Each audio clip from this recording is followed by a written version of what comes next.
24-hour vet. And the 24-hour vet is, I mean, it's full. They have cages everywhere. All the animals are just really traumatized and so happy to have humans there attending to them. So today we have Zen Peacemakers Bearing Witness to Racism, Selma to Montgomery. And wonderful to have Anne and her husband Walter here, who went on that Bearing Witness retreat. I think it was in the spring, was it? Yeah. So Anne has been a member of the Zen Center since 2005, and she received her Jukai in 2007. Her name, Hogetsu, means Dharma moon. Beautiful. With Roshi Joshin. She's a member of, both are members of Zen Peacemakers International. She's active in Christian Contemplative groups. She's an ordained Episcopal deacon serving at the Annunciation of Our Lady Episcopal Church in Gurnee, Illinois. And she's retired from working as a high school science teacher and a hospital chaplain. Gwen, there's a seat right here. Walter is a Navy veteran. He was a Lieutenant JG, serving from 1972 to 1975, also a member of the Episcopal Church, and he's retired from working as a senior research scientist, high school science teacher, and college professor of chemistry. So he's enjoying many hobbies in retirement, and I'm glad to see him here looking very well, as he did suffer a heart attack recently. So, all right, take it away, Anne. Oh, yes, you need some things here. Yes, let's use this. Yes.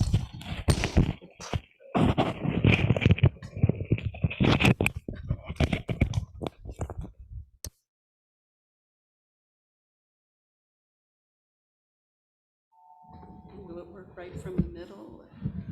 Or just Walter's first? Okay, well, thank you very much. I wanted to start on a personal, I wanted to thank you who are either meditating and perhaps praying for me. I did suffer a heart attack in Door County, Wisconsin. It didn't take them long to transport me to Green Bay, Wisconsin on a very rickety ambulance, and I am now doing cardio rehab. I guess I'm doing well. Heart attacks are funny. Either you survive them or you don't. And, cardio rehab is basically a room full of survivors doing exercise on machines with heart monitors hooked up to them. So that's going very well. Appreciate that. I am a member of the Zen Peacemakers International. We did take a pilgrimage to Selma, Alabama in around April of this year. We stayed at a hotel that's antebellum. It was commandeered by the Union Officer Corps during the Civil War, where they were billeted in this hotel. The most iconic feature of Selma is the Jerome Pettis Bridge, which we could easily see from the back of the hotel. There were 16 of us from Zen Peacemakers International who went on the pilgrimage to Selma. They subdivided us into 4 groups of 4. The leader of my group was Willie Smith, who is a Zen peacemaker and has a few other qualifications. So we meditated nightly, and when we were in groups of 4, we also did counsel. Meditating was something I've actually taken a course here on how to do that. Counsel was new to me. You can imagine, if you know me, you know that it takes me 10 minutes to say hello. And so to have to take your turn in a counsel was very instructive for me. The first day we walked across the Jerome Pettis Bridge. If you don't know, that is where the civil rights movement essentially started in terms of walking. and they were treated very harshly by the locals, by the Alabama State Police, etc. In fact, didn't make it across the bridge the first day. Bridge is about 300 yards long, so we walked across it in silent formation. The far side of the bridge from us is a civil rights memorial, so we formed a circle and meditated in a circle at the Civil Rights Memorial. I'd like to say many of the civil rights memorials that we saw in Selma are very run down. And you might imagine there's a reason for that, but ultimately, as we toured around Selma, the whole city is very run down. So it wasn't necessarily a racist thing that only the black memorials were run down, but the city itself is dying in my perspective. We went to 2 churches while we were there. Both churches were places where people assembled before they went on their march. The first church we went to, we sat through a Baptist religious service, the whole thing from soup to nuts. Both Ann and I are Episcopal, so there was a lot of that we could relate to. After that, they invited us downstairs into their assembly room where they fed us lunch, and then we spent an hour of fellowship introducing ourselves. I soon learned that the folks who actually marched in 1965 called themselves foot soldiers, and so several foot soldiers gave us their remarks. And this was mid-1965, so the foot soldiers the youngest ones would be my age. I'm almost 73, so the number of foot soldiers is diminishing rapidly. Second place we went to, we had a fellowship hall we went to with musical entertainment by one of the foot soldiers, and then we had individual fellowship and a meal after that. Sort of off the tour, as several of us went out in the parking lot, there was a very angry young woman who addressed some of us informally in a circle out in the parking lot. And, she was saying how this is really a rundown town and how she hates it here, and it's not a very happy experience. Later on, we went to a place called Cahaba, which was a planned settlement, a little bit rural from Selma. I would guess it's maybe about a half a mile square. It served as the county seat to the county that Selma is in, and forgive me, I forget the name of the county, but anyway, Dallas County, okay. And it was that from 1800 to 1825, after which they moved the county seat.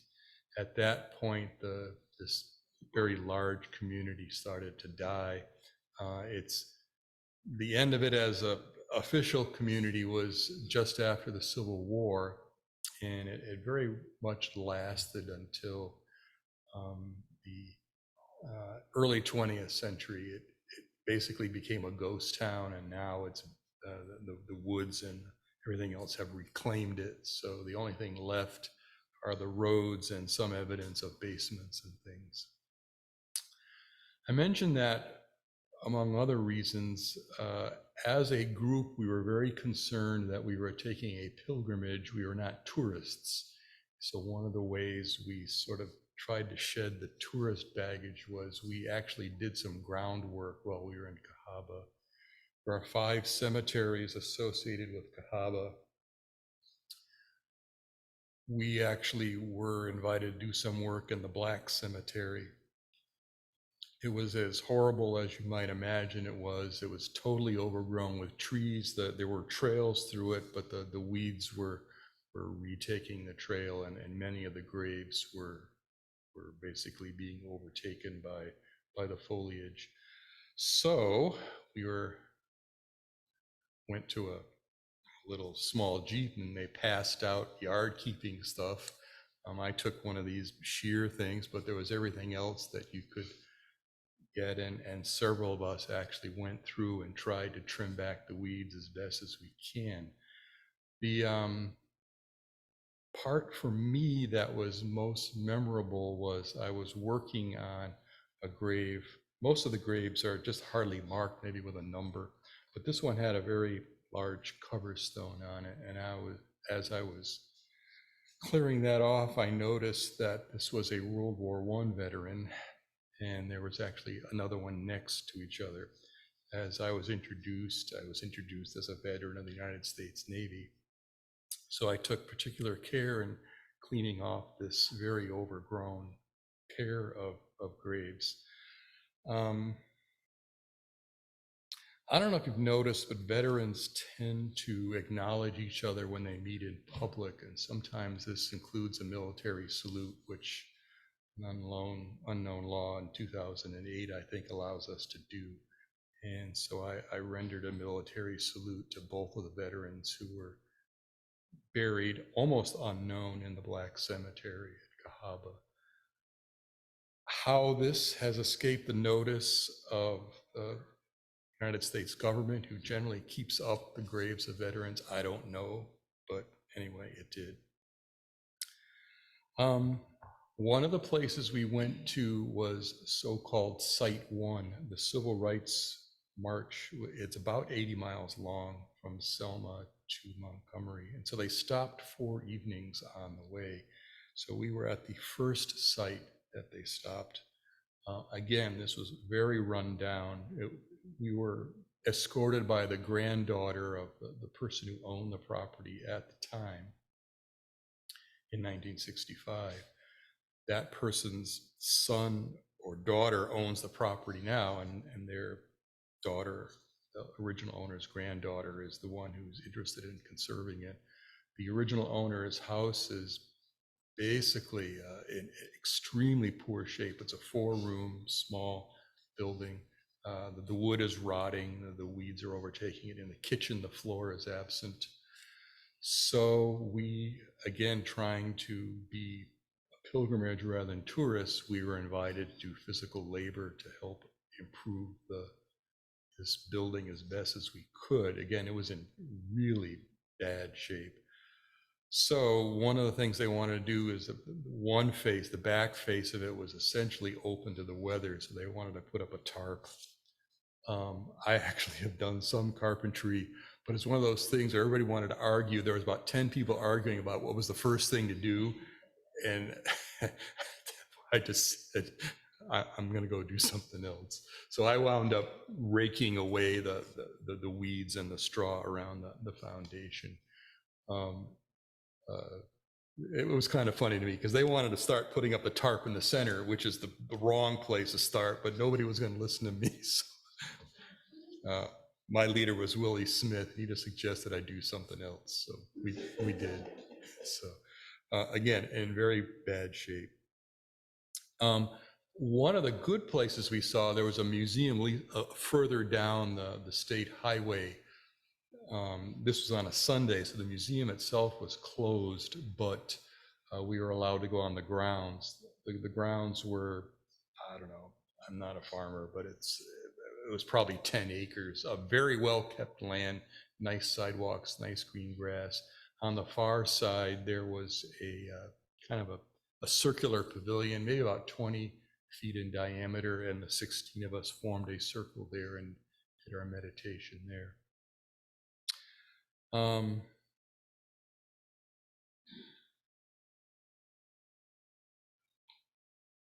After that experience, we eventually all got into our cars and drove down the Civil Rights March route to Montgomery, Alabama. First thing we saw there was a slave museum, which was very well kept up, a very efficiently run building. We had lunch there. Ann and I have been to the Black History Museum in Washington, D.C., and if you haven't been to that, you need to go see that. And you need reservations because it's hard to get in. So my impression was that the one we saw in Montgomery was very well done. It didn't have as much emotional baggage as the one in Washington, D.C. has, but it still had that. Essentially, memoirs and other artifacts from times of slavery. The next day, we walked from our hotel in Montgomery down to the shore landing where the slaves were taken off the ships and marched up to the market. So we went down there. We did our meditation where the slaves were taken off the ship, interrupted by railroad trains, but you need to have commerce, I guess.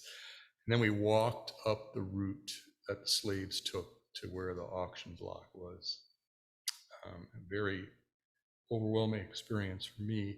I saw two things sort of contradictory on the route up the slave plaza.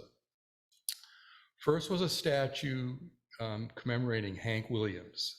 Now, I thought maybe that was slightly out of place, but I Googled Hank Williams later and found that he was very much a member of the community of Montgomery. So, I kind of relaxed on saying, what the heck, And he was dressed in his country music finery, the double-breasted suit blazer with the broad collars and things. So very, very decent statue. He had his hat on, etc. The other one was a statue of Rosa Parks, whom they had standing at the corner waiting for her bus. And the thing that impressed me, having, of course, never met Rosa Parks, and she's, of course, passed away now, how small she was. And I was thinking, this person started a giant revolution, and it was very memorable. Walked up to where the slave auction took place, and I didn't have anything to say, which is unusual for me, but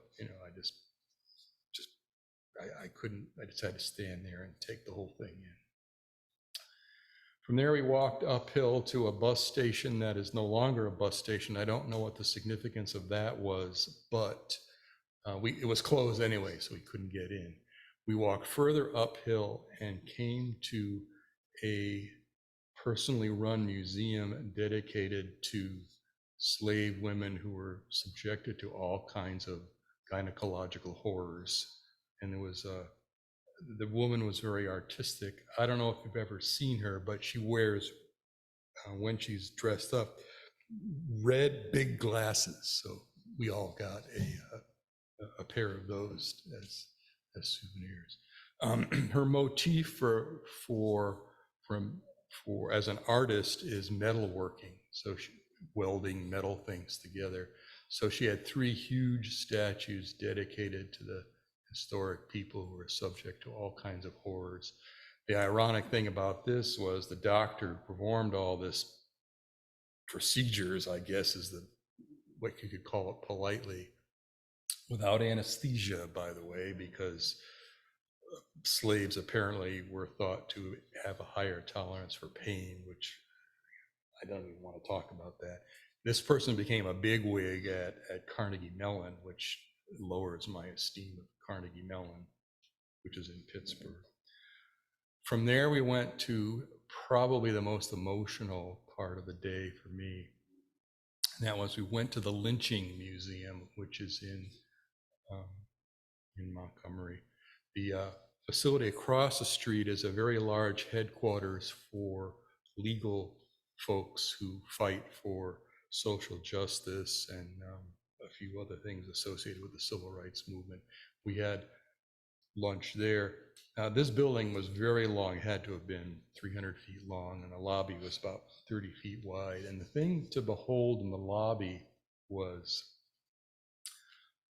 100 feet long, maybe about 10 shelves high.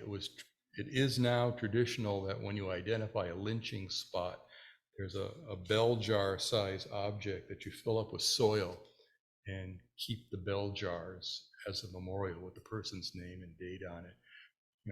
Again, imagine a room 100 feet long with about 10 shelves with literally about 700 jars, and that's only a fraction of the lynching. And you can just sit there and behold these jars and just wonder, what possible harm could any of these people have been to anybody's way of life, even if it's divergent, that they deserve that type of treatment. So we meditated there as a group, and after the end of the experience, we meditated in a 16-person circle and did a 16-person council, which I thought was a little interesting. Anyway, From there, we went across the street to the museum, which was closed for the day, but we were allowed in. Imagine an open air pavilion, steel and concrete, and the artistic motif. It took me a while to figure it out. There were square boxes hanging from the ceiling. And it occurred to me that these are actually shaped in the shape of a coffin. And there had to have been 1,000 coffins hanging from the ceiling. Each one had a county on it, a person's name on it, and a date. And these were set up in rows and aisles. You could just get lost in there, which I assume was the architect's attempt. It went in a downhill ramp. At the bottom of the ramp was like a artificial waterfall, water falling over concrete. And there were benches there to sit. And I could only sit there silently and contemplate, at least 1,000 people who were just had their lives taken from them for no reason I could think of. In the back of this memorial are plaques from counties who have acknowledged their wrongdoing and have made an attempt to rectify as best as you can. There were a lot of coffins and very few plaques from counties who have admitted their shame. So hopefully that area will get larger as time goes on. So,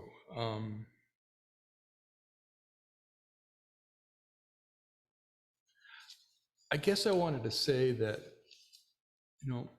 my impression of Selma is it's a dying city. One could get the impression that it's just the black part of Selma that was dying, but the entire area is dying. For example, there was a tornado that went through about 3 months before we got there, and it's just a swath of destruction, and nothing's happened to it. The downtown area is half boarded up, brick buildings with nothing going on in there. One could have gotten the impression that, okay, this is the black part of the city. Somewhere in the city, there's, rich white folks in a gated community somewhere. But, we weren't on a tour. We were free to go wherever we wanted. And I didn't see any evidence of that. And I don't think there was any. I just think it's sad that this is an iconic part of our civil rights movement. And it's just suffering neglect, and it's not a ghost town, but it's getting there. One of the members of my 4-person group decided to walk across the bridge at night on her own, and she was harassed by a gentleman in a pickup truck as he was speeding by. And that just says it all to me. What possible harm could this one woman be to this gentleman's way of life? I don't know, but he imagined, I guess, that she was. But then I was thinking, Rosa Parks was one woman, and she started a whole movement. So, maybe one person is a harm to somebody's way of life, but we need more single people to handle this. I was overwhelmed by, the hopelessness of, this whole thing that's happening to our country. But, if single people don't stand up and take action, it's just going to get worse. So anyway, I hate to leave this on a negative note, but it was a very, very interesting experience. It had its down moments, but it was also uplifting at times. So anyway, thank you.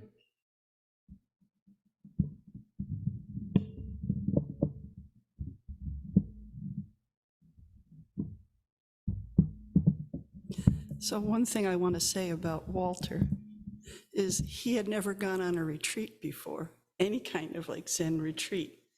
So he was going to drive me down there and hang out. And then he said, nah, I'll just do it. So it's one of the reasons I wanted him to really describe what had happened, because he had the fresher eyes. And one of the things that, well, one of the things I said I would do is to tie this in with the 3 tenets of the Peacemakers. And I know that when we were at one of the Black churches, one was the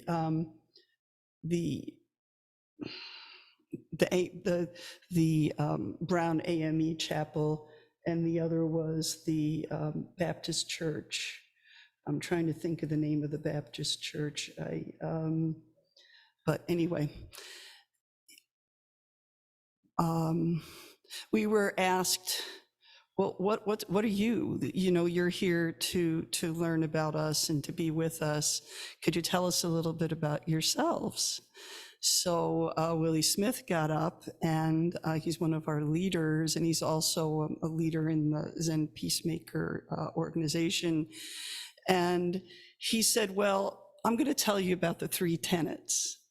That's going to tell you about us. And that was all he did. So, and many of you know these.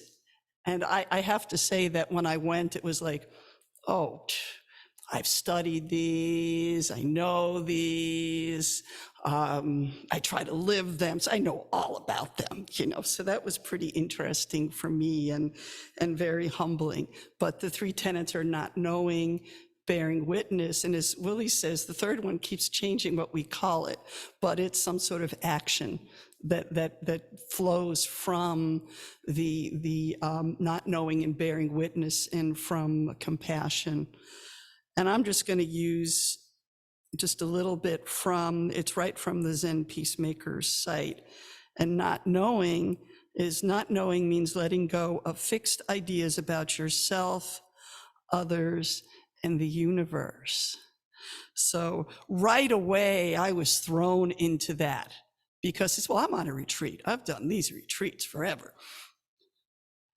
You look on the wall at a retreat and it says at 6:30, you're going to be sitting, you know, and at this time you're going to be eating, and then you're going to be working, and then you're going to be resting, and then you're going to hear a talk, and then you're going to eat, and then you know, it goes on, and well, there was nothing. It was like, okay, so what are we doing tomorrow? Well, we'll let you know tomorrow. And Willie was the one that was just really, he's very quiet, but you can see in his eyes a little bit of you know, little pushing there.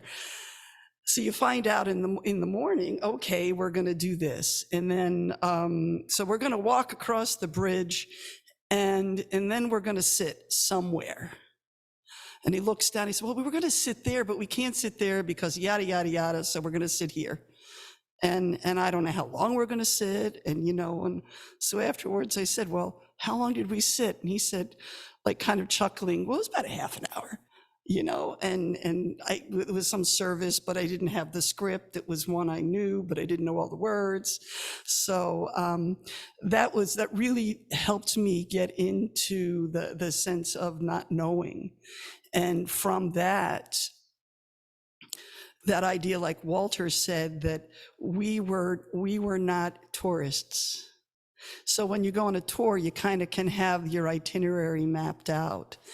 And we knew we were going to go, we're going to walk, and then we're going to go to the First Baptist, the Baptist church. And I didn't know any, and we knew we were going to eat, but that's all we knew. So we walk in and it's a full Baptist service. I mean, there's hymns and there's scripture readings and a sermon, and everybody walks up one by one and puts money in the plate.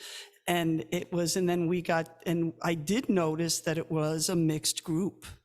And I found out that members of the group that were there who were not members of the church. The church was a Black church, were members of organizations in Selma trying to keep up the legacy of Selma, and also members of an Episcopal church that had a terrible history of not supporting civil rights, but then had some changes and decided to do some reconciliation with this particular church. So as we went through each each thing that, like Walter described, it was like, we don't know what we're going to see when we get there. We wasn't much explanation. So that was really good for me to practice not knowing and to really be open to what we were experiencing. And one of the almost an appreciation at one of the churches was that you come and you're not tourists. People come in their buses from Montgomery or Birmingham. They get off the bus, they walk across the bridge, and they've been there. But we stayed 3 nights at their hotel, and we wanted to see people, and we wanted to talk to people, and we wanted them to talk to us. We didn't do a whole lot of speaking, except at the one place where we had at the Baptist church, everybody stood up and said a little something about themselves. And then the next one is the Bearing Witness, and it's called the Bearing Witness Retreat, but it's really all of those tenets. And it says, bearing witness to the joy and suffering of the world. And I had a sense when I went bearing witness means I was going to be kind of soaking in what was available to me to experience and then bringing it back. Well, I found out that's not quite all of what bearing witness is, and very much a very small part of it. And I kind of didn't realize it completely until I got back. I think the bearing witness is as much an internal process. It's what's happening to me. It's bearing witness to myself and my emotions, my perceptions. And we did that especially in the councils. And there were so many councils. I was getting annoyed at first. I mean, we started with a council, then we got up in the morning, we're gonna do a council again. And it's like, well, what do I have to say? I did a council last night, I got up, and I gotta do another one. And then we'd have at least 2 a day. And, I'm saying, well, it's not supposed to be that way. You go on a retreat, you do a council at the end. What is this? What are they doing to me? So again, that not knowing, but those became increasingly more moving, because I think at first I was up here, but then as we did more and more of them, I was in here. And I think June and Robert know Paco. Don't know do you know Paco too, from your little bit? Well, he was my leader in the council, so he took no prisoners in council. Like the second day I was leading council. But he was also just very open and warm, but he really wanted you to be, you're supposed to be speaking from the heart. And I had some trouble with that in the beginning, partly, I think, because of just trying to process what I was experiencing. So, and then of course, bearing witness is coming here and telling people about what we experienced. And for me, the internal changes that I had have, I think, prompted me to do some more kind of fearless showing up at things in my neighborhood, because Walter and I have both done some anti-racism work, but now it's like showing up in those spaces where I'm the different one, and I've been starting to do that more. So I think that's part of bearing witness, and just kind of opening up my awareness of our connections to each other. And also it says bearing witness to the joy. There was joy in places like in those churches where, especially some of the foot soldiers, that their transformations, that they had gone through all this, but there was also a joy. And one woman that I was speaking with was asked by another person on the retreat, "Aren't you bitter?" Because she had been one of those foot soldiers that had been out there and got thrown in jail and pushed around and hit. And she says, "Well, aren't you bitter now?" And she said, "No, I can't be bitter now. you know, it's like, what good would that do? Let's enjoy life and, you know, have that joy. So that was something for me to hear. And then finally, the taking action, as they say here, that arises from not knowing and bearing witness. Well, of course, this is taking action. And I think when we went to these places and we did work, that was taking action. We went to that first campsite at that farm, and it was like, what do you need us to do? So she had her list of things for us all to do that Walter described. And, you know, I was there pulling weeds and planting flowers around their entrance, and other people were planting vegetables, and other people were working in the house. And then when we went to that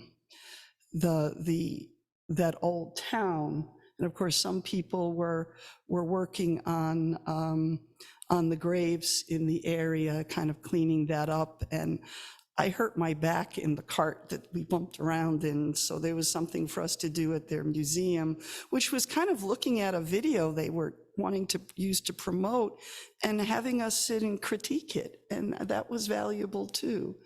So, and then we also carried with us, Paco carried a box of wildflower seeds from the farm to the site that Walter described. It's called the Mothers of Gynecology, this museum. And if you, I recommend you look that up, Mothers of Gynecology in Montgomery. So all of those were practiced in this retreat.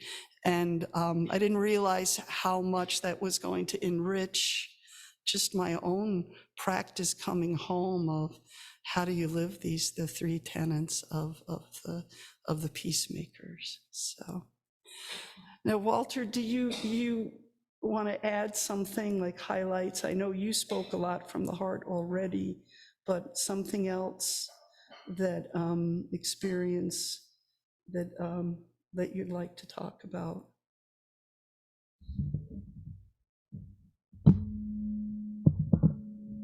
I think for me, I was worried that I was a tourist and not a pilgrim. And I didn't leave feeling that, but excuse me. There are a lot of tourist trap type tourist things you can run into. For example, at the end of the bridge, a couple of people had their wares set up, and Willie got a little upset because we were supposed to go in and out as a group, and he said we kind of broke containment coming back out, and some of the members went to the people who were hawking their wares, and some actually bought things. I did notice tourist bus like going over the bridge, and like, you know, the announcer said, all right, I've seen the bridge, next stop, you know, that sort of thing. But I didn't leave that way. There, first of all, the experience was just too darn emotional to even describe. You have to feel it, you know. Beholding the lynching museum was just, I don't even know what to say about that. But we did actually work. It was, for me as a veteran, it was very, I don't know what the right word is, but I felt really uplifted by the fact that I found a couple of fellow veterans buried and took care of their grave site. You know, the government wasn't, but I guess I did. As you may know, you know, World War II veterans, their sites are all taken care of. And I had to think, is nothing happening because they're in the Black Slave Cemetery? You know, they of course weren't. They served in World War I, but anyway, that's where they lay, and that's why I took care of it. So ultimately I felt, no, I'm not a tourist. Between having to hack away weeds for 2 hours and, you know, raking away leaves and letting amateur carpenters figure out how to repair a building, I figured, well, I've done what I needed to do. Perhaps the most emotional one was standing at the slave auction. I was wearing my veteran's hat throughout most of the tour, but I just had to take it off and stand there bareheaded as I just contemplated the horrors that went on at this place. And one other thing, and maybe this is me projecting my own emotions on what I saw, but I sensed that a lot of the locals, a sense of embarrassment, like they really don't want to talk about 100 years ago in our country. And let me add to that Anne and my sister and brother-in-law have also taken tours in Savannah, Georgia, and also Charleston, South Carolina, where they have some very nice tours that you can go around and see the sites. And, you know, slavery is not something people want to talk about. And I sensed again, maybe this is back projection, but people really just want to avoid talking about that. I'm happy to say I didn't see any Confederate flags in any public spaces. You know, some of the pickup trucks had them, but, you know, I think it's one of these things where people just want to just not talk about this, and that's no way to resolve this. You have to talk about what happened, offer an apology if you're careful and capable of doing that, and dealing with restitution. And before we get around to doing all three of those, this is never going to leave us. I'm old enough to have remembered the Civil Rights March. I mean, I saw things that I remember seeing on television as, you know, 15-year-old. And I saw Martin Luther King, the I Have Got a Dream speech. And I had anticipated at age 73, we'd be well past this, and we're not. And that's kind of frustrating to me. I'm going to leave this life, and, you know, we haven't really done a lot about this, but, you know, we've done some. But, you know, I sensed a sense of frustration, like this issue is just too big for even well-minded people to get a handle on. So anyway, that's all I got to say.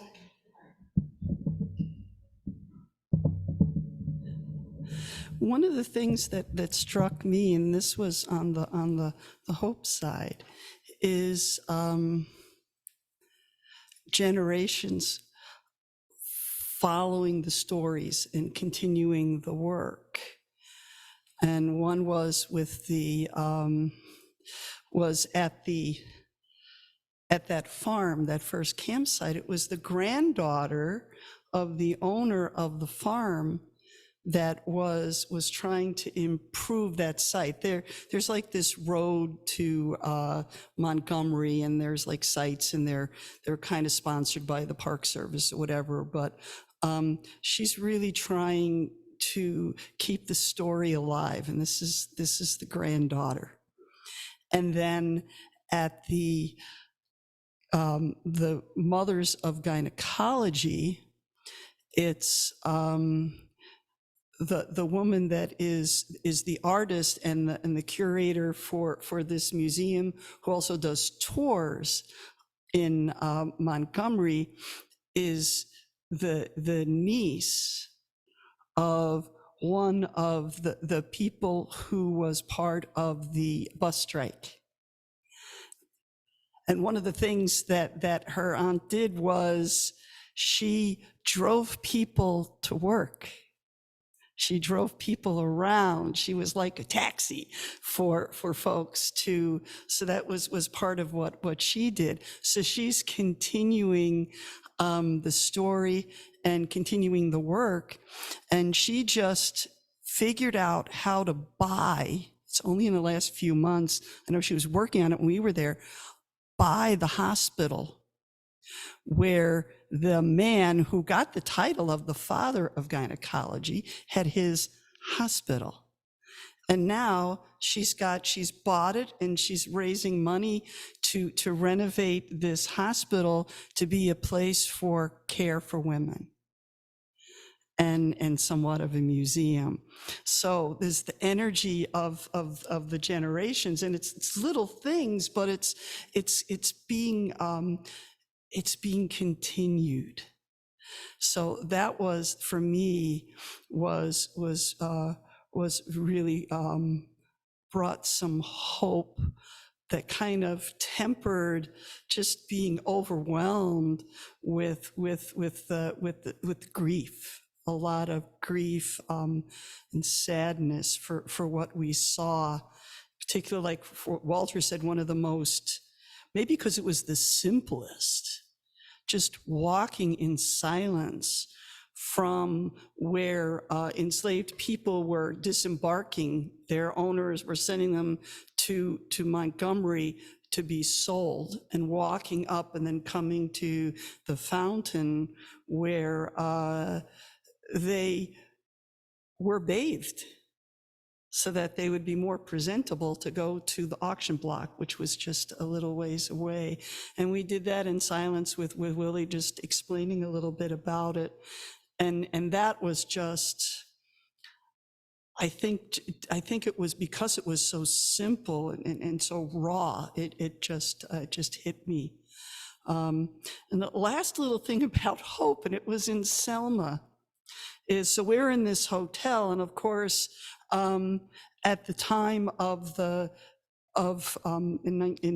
walk of the bridge in '65 and what was going on then, I'm not sure if the hotel was open because there was a time when it was closed and then being renovated, but certainly in the people of my generation, if you were Black, you couldn't go in that hotel.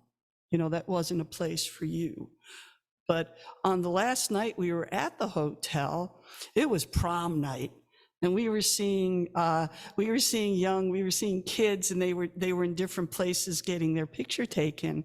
And there was this just adorable, you know, I was a high school teacher and a mom, and so it's adorable Black woman and Black man, young man and young woman, and they're on like this fancy staircase that's part of the hotel. And we're gonna walk by, and the people at the bottom said, oh, wait for them to pass me. Said, oh, no, I wanna watch.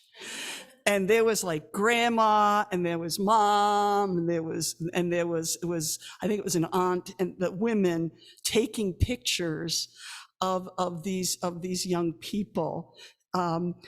In this hotel where they couldn't have gone, when at least the grandma wouldn't have been able to have gone, and they were there. And then I'm talking to the mom. It's a different, you know, it just felt like some hope again.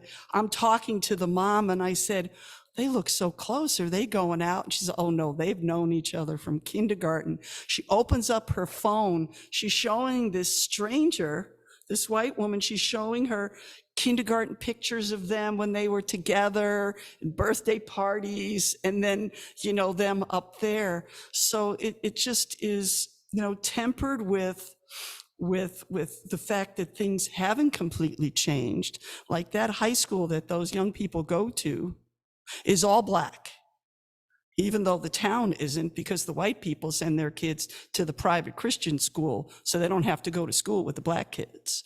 So we know it's not perfect, but there's just some joy in folks who they're making joy. And I was participating in some of that as well. So there's both. And that's the bearing witness to the suffering and the joy. Not saying that, you know, my heart, you know, when I look back, there's times I remember all the aching hearts that I had, and tears. And as Walter said, sometimes nothing to say. What do you say? I think that's kind of it, unless there's something else you want to add.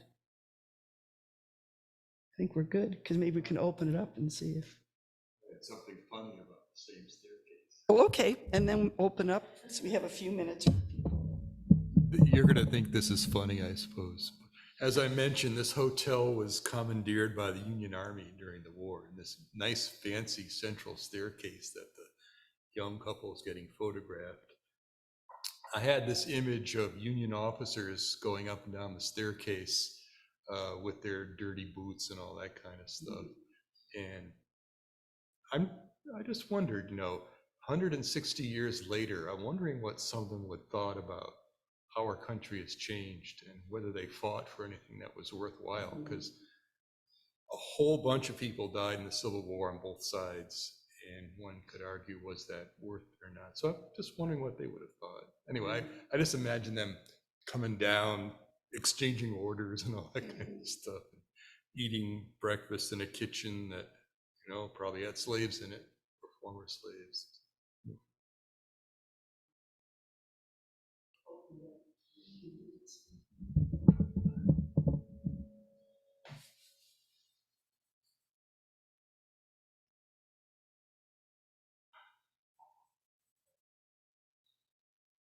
Reminds me of teaching. Okay.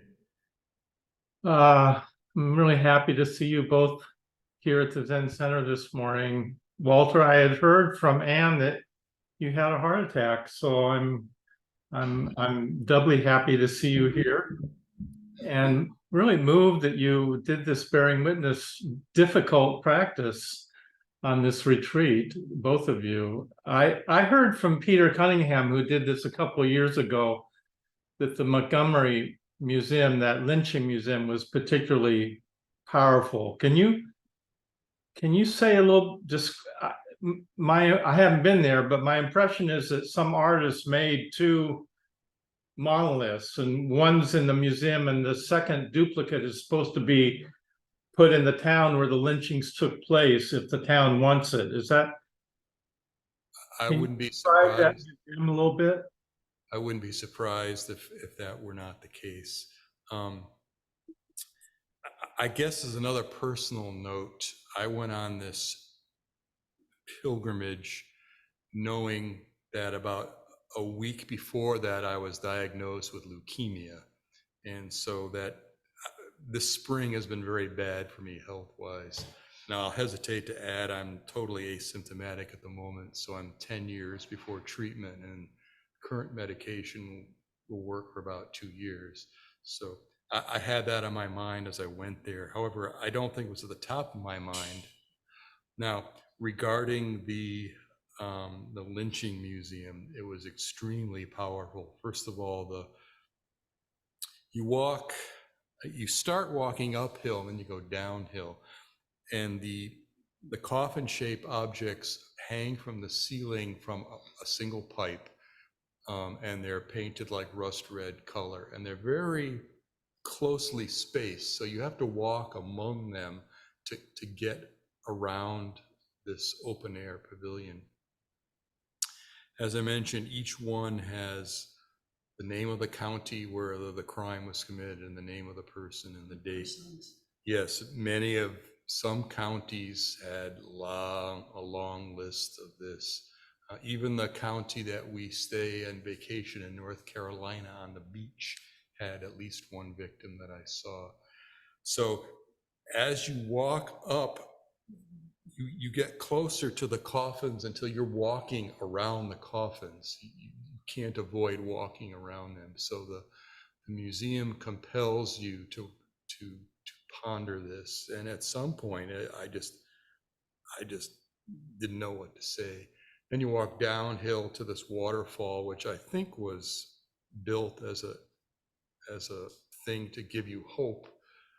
I just didn't see it that way, but you know, the experience is overwhelming. Then as you're done, you walk around to where the plaques are that have been struck for the counties who have admitted and apologized or done whatever you can for this sort of thing.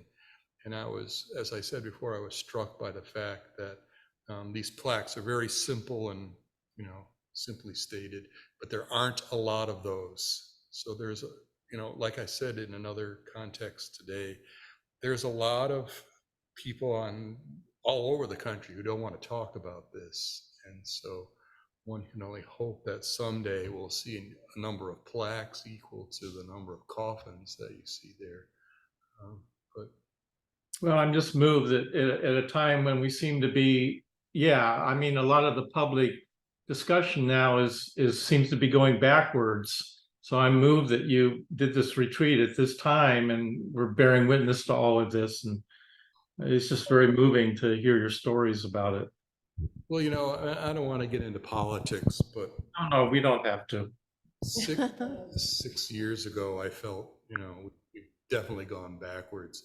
But I've heard a lot of people say in the work that we've done that, you know, it's out in the open now. It's always been latent, but now it's out in the open, and that might be a better thing for people to deal with this in the long run. I just feel sad I probably won't see that, but you know. You know, I can also relate to your feeling of being an imposter. When June Roshi and I did the Lakota retreat, I was very much aware that I was of the, I was of the lineage of colonialists that caused a lot of suffering for those indigenous people. So I was somewhat self-conscious about it during the retreat, and felt many times that I was part of the problem. It was I just wanted to quickly, the Zen Peacemakers also go to Auschwitz. Yeah, I'm not sure I could go to Auschwitz and not feel 10 times what I felt in Selma. So, yeah, go ahead. One of the things that just helped me, and at first just kind of moved me, was when we were invited to the Baptist church and then the AME churches. We were so welcome. They were happy to have us. We're so happy you're here, because I'm going, oh, okay. Do they want us here? They wanted us here. They wanted to tell their stories. They appreciated that we were present. And that was moving to me, and also encouraged me to not be afraid to go into other spaces where I'm not I'm the white person in the Black space, or the white person in the Native American space. And if I'm not welcomed, I'm not welcomed. But it seemed like, for me, it was like, go to these places and be who you are in those places, and take your identity in those places, and listen and accept the hospitality or the hostility, whatever is going to happen. Wow, thank you so much, Anne and Walter, for doing this retreat. The Zen Peacemakers really have some amazing bearing witness retreats, and I can see how much it affected you, and it affected me as you told your story. So thank you very much. We are at time. I don't know if you can certainly talk with Anne and Walter if you have any more, and questions or comments. Thank you so much, everybody, and have a wonderful Sunday. Thank you for this morning. Very moving. Thank you.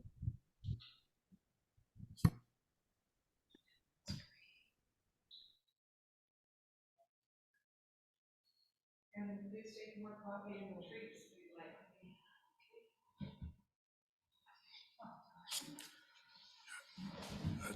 These to be returned. Yeah, those go, in the little basket.